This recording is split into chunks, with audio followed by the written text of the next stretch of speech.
Bab 850. Orang pertama dalam sejarah 100 tahun. Oke, aku mengerti.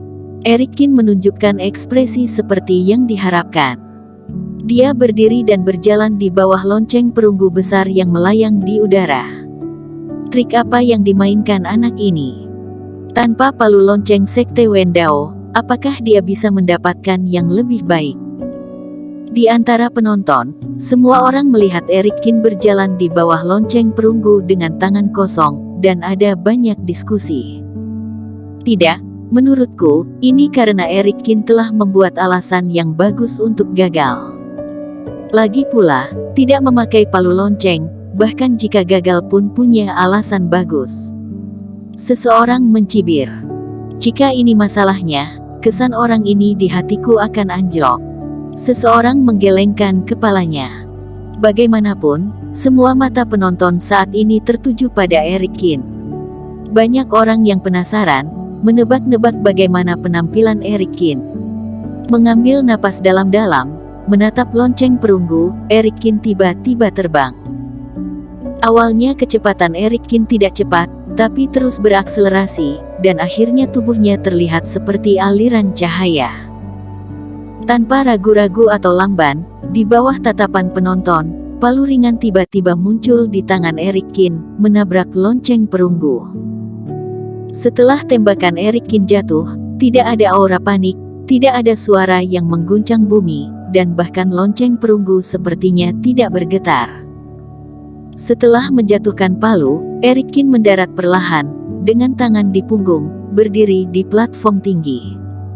Penonton gempar, banyak orang menatap tak percaya. Apa yang sedang terjadi? Setelah Erikin menjatuhkan palu, lonceng perunggu itu bahkan tidak bersuara. Meskipun Erikin seperti yang diharapkan semua orang, meridiannya rusak, tetapi dengan kultivasi pemurnian tubuh kuno yang dia tunjukkan ketika dia membunuh Thompson Feng, bukan tidak mungkin untuk membentuk pola lonceng.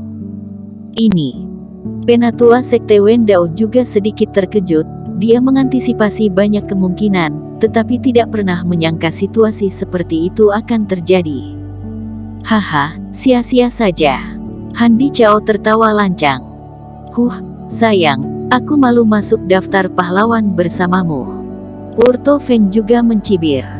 Erikin memandang kedua pria itu, menunjukkan sedikit ejekan. Sangat tidak sabar, tidak bisakah kamu menunggu beberapa detik? Atau hatimu terlalu lemah karena takut aku akan melakukan mukjizat? Sebelum dia menyelesaikan kata-katanya, wajah Ma Sondong sedikit membeku, dan dia tiba-tiba melihat ke arah langit. Penatua Sekte Wendao merasakan hal yang sama dan mengangkat kepalanya. Weng. Di atas lonceng perunggu, setelah beberapa detik hening, pola lonceng perlahan menyala saat ini, lalu yang lain. Dalam sekejap, 9 cahaya berturut-turut. Wajah Handi Chao tiba-tiba menjadi pucat. Tapi ini belum berakhir. Setelah waktu tunggu yang singkat, kecemerlangan bersinar lagi, dan pola lonceng ke-10 menyala. Erikin menjadi orang kedua yang bisa menggoyahkan 10 lonceng dalam ajang pejuang kebanggaan ini. Sinar cahaya menyebar, terus melonjak ke atas, pola lonceng ke-11 juga menyala, lalu lonceng ke-12 dan ke-13. Di dalam aula Sekte Wendao, ada keheningan yang mematikan saat ini, dan tiba-tiba, semua orang sepertinya lupa bernapas. 13 pola lonceng yang mempesona mengejutkan semua orang, membuatnya langsung berubah menjadi seperti lilin dari tanah liat. Sejak Sekte Wendao mendirikan ajang pejuang kebanggaan, hanya 2 orang yang membentuk 13 pola lonceng, dan yang terakhir 100 tahun lalu. Dengan kata lain, Erikin menjadi pejuang kebanggaan pertama dalam 100 tahun. Apalagi masih pejuang luar dunia yang menurut mereka sudah dilumpuhkan dan tidak bisa lagi berhasil. Wow!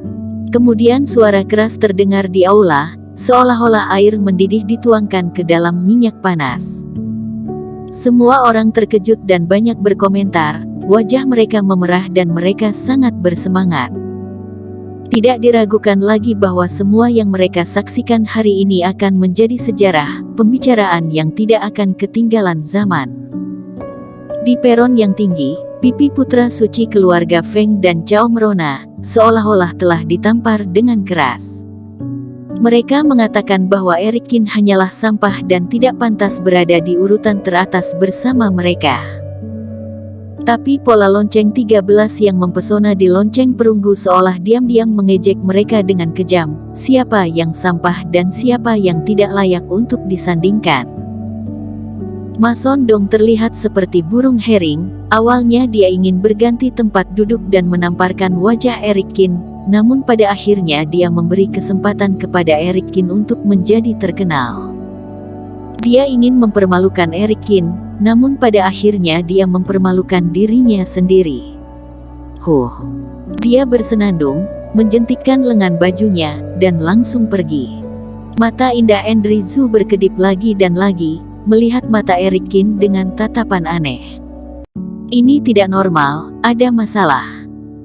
Handi Cao berteriak dengan enggan, saat aku membunyikan lonceng, lonceng akan berbunyi, lalu pola lonceng akan menyala, tetapi orang ini hanya berpola lonceng.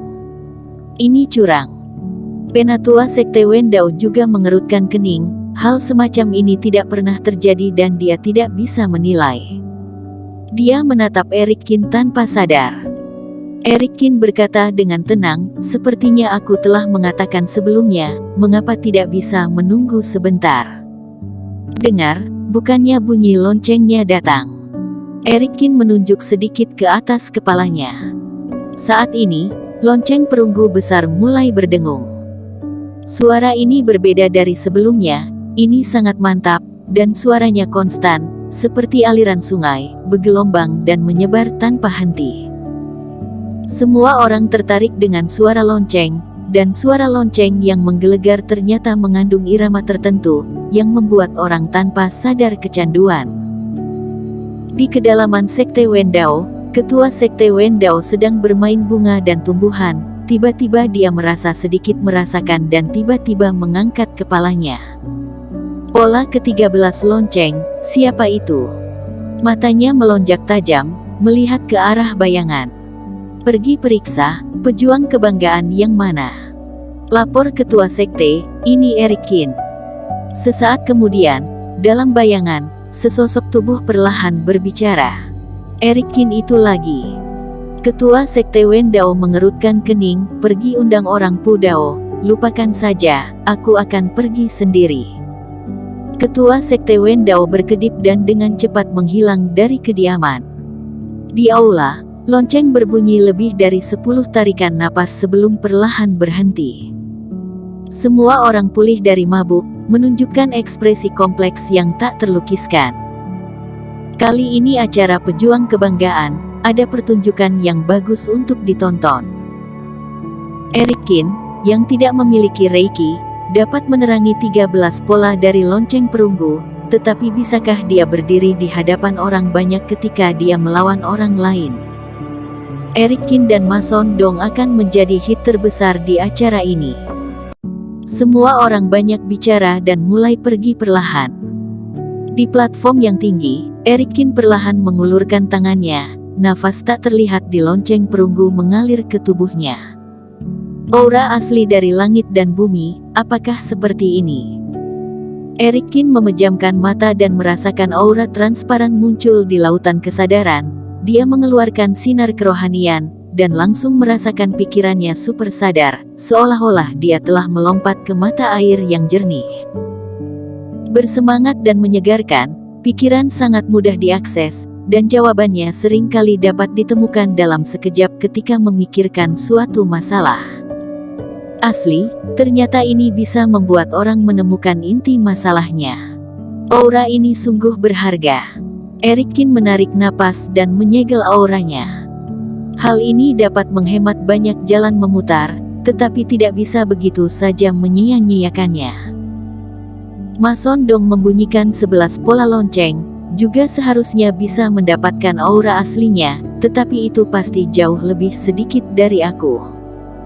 Jika seandainya ada kesempatan lain untuk membunyikan lonceng ini dan Reiki meledak, Eric Kin merasa sedikit menyesal. Bersambung.